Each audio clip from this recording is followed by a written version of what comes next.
menjadi tangguh itu justru dengan memilih apa yang mau kita kejar.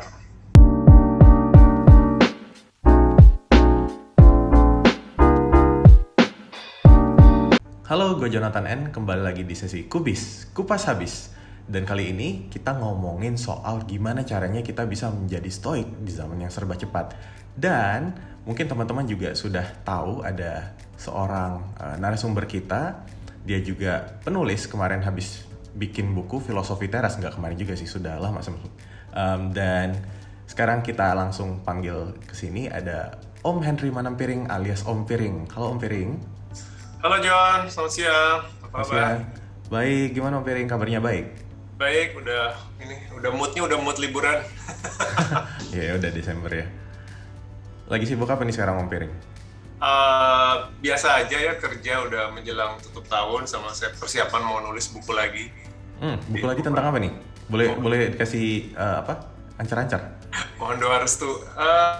Saya lagi sebenarnya udah di tengah-tengah proyek menulis buku fiksi pertama saya. Oh, nice. Gitu, jadi ya mohon doa restu. Nice. Mantap. Nah, kalau gitu buat teman-teman yang juga belum tahu, Om Piring ini bikin buku Filosofi Teras seputar stoik. Silahkan coba cari aja bukunya, ini sangat menarik dan kayaknya termasuk buku bestseller ini. Jadi itu dirilis tahun 2020 ya Mas kalau nggak salah, atau 2019 ya? Oh enggak, 2019 akhir. 2019 akhir ya? Ya. Iya, dan itu... Sorry, koreksi. Aku sampai lupa. 2018 akhir, 2018 Desember pertama kali terbit. Oke, jadi bukunya tahun 2018 ya? Ya, udah 3 tahun. Udah lama juga ya? Kayaknya aku baru kemarin baca buku itu, kayaknya pandemi bikin semua cepat berlalu. Nah, dan dulu itu awal bikin buku itu kenapa Mas? Motivasinya sederhana aja ya. Jadi waktu 2017 itu saya tuh didiagnosa depresi klinis gitu. Jadi yang mendiagnosa ya psikiater ya, bukan netizen. Jadi emang yang ahlinya gitu bilang, aduh kamu nih sedang mengalami depresi klinis, sampai diobatin loh saya. Gitu, harus terapi obat. Dan saya pikir itu pengalaman yang berharga justru ya. Kalau saya look back itu malah saya bersyukur lah pada semesta mengalami itu gitu, karena jadinya saya apresiasi topik mental health gitu. Dan saya apresiasi tenaga kesehatan jiwa ya. Psikolog dan psikiater. Nah, lagi di tengah perawatan itu saya ketemu gitu sama filsafat stoa ini, atau filsafat stoik atau stoikisme ini dalam bentuk buku. Gitu. Jadi di tengah terapi saya ketemu bukunya bahasa Inggris, How to be a Stoic dari Massimo Pigliucci gitu. Saya waktu itu ambil aja, iseng aja, nggak punya bayangan apa sebelumnya gitu. Saya nggak tahu apa sih ini Stoic, pernah dengar sebagai kata Inggris, tapi ya udahlah, baca aja iseng, lagi depresi juga gitu. Pas saya baca, makin saya dalami kok makin membantu ya.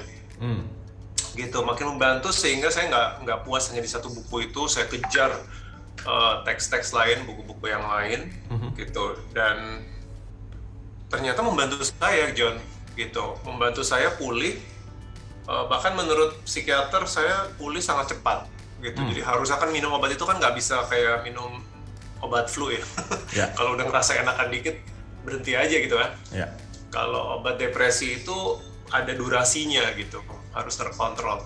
Nah, dalam kasus saya, durasi saya ini agak cepat gitu, pendek menurut dokternya, karena kamu pemulihannya cepat. Dia nanya kenapa kamu bisa terbantu gini ya, saya cerita saya ketemu filsafat stoa ini. Oh ya udah, bagus gitu. Nah, dari pengalaman itu saya jadi merasa begini, kok nggak ada referensi dalam bahasa Indonesia John, gitu. Jadi saya merasa sangat terbantu. Tapi kalau saya ke toko buku di Indonesia, saya nyari nggak ada buku stoik atau buku stoik itu nggak ada gitu. Kayaknya kalau ada tuh harus niat berburu di penerbit nggak tahu di mana gitu ya, di Jogja mungkin, atau ke sekolah tinggi filsafat gitu. Jadi nggak ada sumber buat orang awam. Jadi ya saya ini kecampur orang marketing juga, mencium opportunity peluang gitu kan. Iya, ada peluang gitu. Ini ada ceruk yang kosong gitu, dan memang saya passionate about the subject. Ya udahlah, itu saya tulis aja dulu gitu. Gitu kan, kalau nggak ada yang bikin ya saya aja tulis duluan gitu, dengan harapan nanti ada orang-orang lain yang atau ada buku-buku lain yang diterjemahkan atau ditulis gitu untuk bahasa Indonesia. Gitu Ya. John, awalnya kenapa saya menulis filosofi teras. Dan ini relevan banget ya, karena di zaman sekarang kan sering banget kita ngerasa insecure atau minder juga ya. Apalagi karena adanya sosial media yang tanpa sadar kita banding-banding diri sama orang lain, dan pressure-nya kayaknya banyak banget. Betul. Kita juga kayak dituntut untuk bisa multitasking, teman-teman tiba-tiba entrepreneur semua kita merasa kayak harus keeping up with the Joneses kan, kayak wah mereka entrepreneur masa saya enggak gitu ya. Jadi kayaknya bebannya makin banyak dan akhirnya juga seringkali malah bikin kita stres. Nah ini kan juga tadi Om Piring juga bilang ya bagaimana si filsafat stoik ini bisa membantu membuat Om Piring jadi pribadi yang lebih tangguh lah di masa kini. Nah sebenarnya apa sih yang diajarin sama filsafat stoik ini sehingga kita bisa jadi mental kita itu jadi lebih tangguh?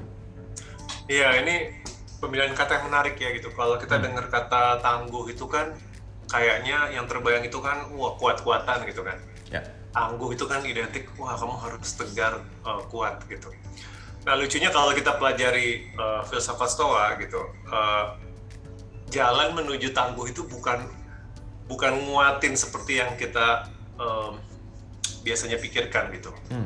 Menjadi tangguh itu justru dengan memilih apa yang mau kita kejar gitu. Karena kebalikannya orang yang mentalnya nggak tangguh, misalkan baperan, cepat stres, cepat cemas, cepat khawatir, menurut filsafat Stoa itu bukan karena mereka lemah ya, dalam tanda kutip, bukan mereka weak gitu, tapi karena mereka salah mengejar gitu, salah obsesi gitu.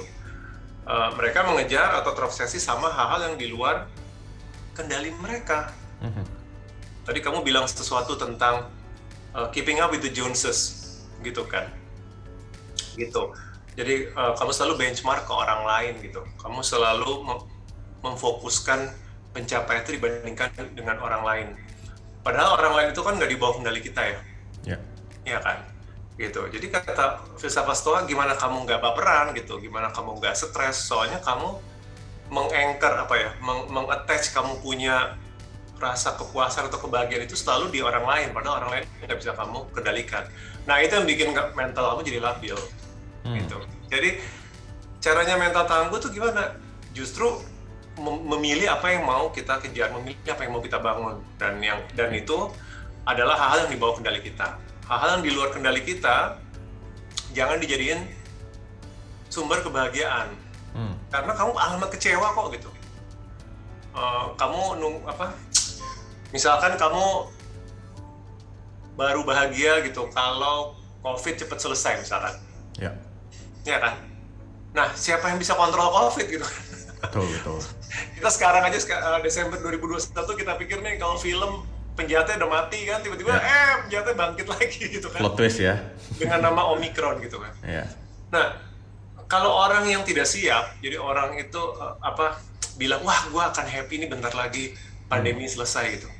Tanpa sadar itu dia, kebahagiaannya itu dia cantolin ke pandemi, dimana itu di luar kendali dia. Nah ketika nanti berita Omicron menghantam, kita nggak tahu ya, amit-amit nih saya ketok meja, amit-amit ada wave ketiga mungkin di tahun depan gara-gara liburan Natal tahun baru, mungkin kondisi kita memburuk lagi ke bulan Juli tahun ini, amit-amit.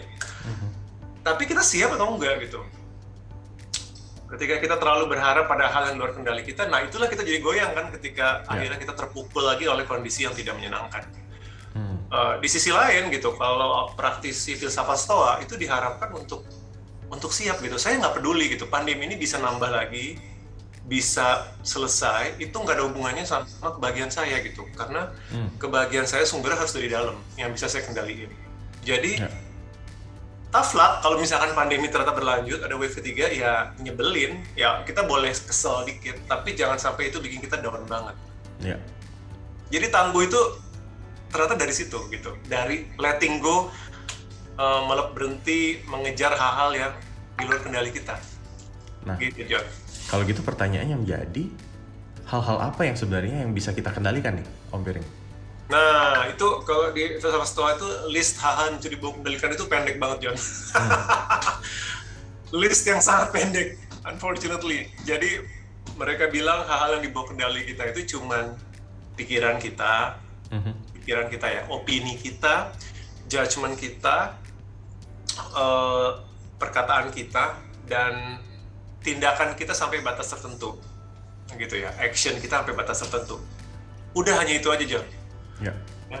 Hal-hal yang lain yang gampang yang kita mengerti ya, contohnya ya ekonomi gitu kan, kelakuan pemerintah gitu, netizen itu otomatis di luar kendali kita. Tapi ada hal-hal yang kita selama ini mungkin nggak sadar itu di luar kendali kita. Contoh kelakuan pasangan kita mungkin.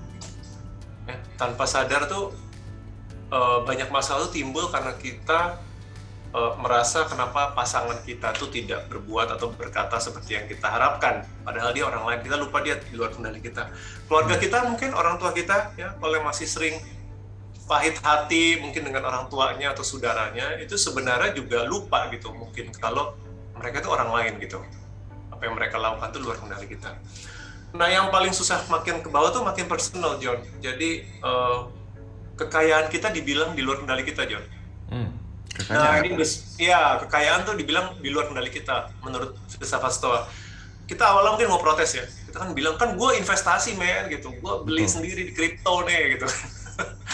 Gue nabung sendiri. Iya, oke, gitu. Kalian bisa mengusahakan, gitu. Tapi kayaknya belajar dari pandemi dan tiba-tiba resesi dan nilai saham naik turun, kita baru sadar bahwa kain kita ternyata fragile, kan? Ya. Ya kan? Ya. Mau punya properti juga tiba-tiba properti harganya di luar kendali kita, bisa jeblok. Jadi benar gitu, mereka bilang kekayaan itu di luar kendali kamu. Bisa kamu usahakan, bisa, tapi nggak bisa sepenuhnya dikontrol. Nah, terus kesehatan kita nggak masuk kesehatan di luar kendali kita, ya, kagak lah gitu kan saya usahain. Tapi ternyata ya pandemi mengajarkan kita bahwa kesehatan ternyata nggak ini ya, nggak sepenuhnya di bawah kendali kita. Reputasi juga termasuk. Ya, dibilang reputasi tidak di bawah kendali kita. Dan saya pikir kalau teman-teman yang aktif di media sosial dan netizen itu ngerti lah bagaimana reputasi seseorang bisa berubah 180 derajat, ya kan? Kamu bisa selebriti Instagram gitu, hanya gara-gara kabur karantina sekali bisa dihujat berhari-hari. Jadi itu, John, itu list dari yang di bawah kendali kita hanya pikiran, judgment, opini, perkataan kita, udah. Pikiran, judgment, opini, perkataan kita itu hal-hal yang sebaiknya kita fokus dan yang hal-hal yang bisa kita kendalikan. Hal-hal yang masih di bawah kendali kita. Oke. Jangan kemana-mana teman-teman, kita lanjut lagi ke bagian kedua sesi kupas habis bersama Om Piring. Dia bilang kalau kamu tuh selalu hidup mengikuti kata orang, kamu nggak akan bisa jadi kaya.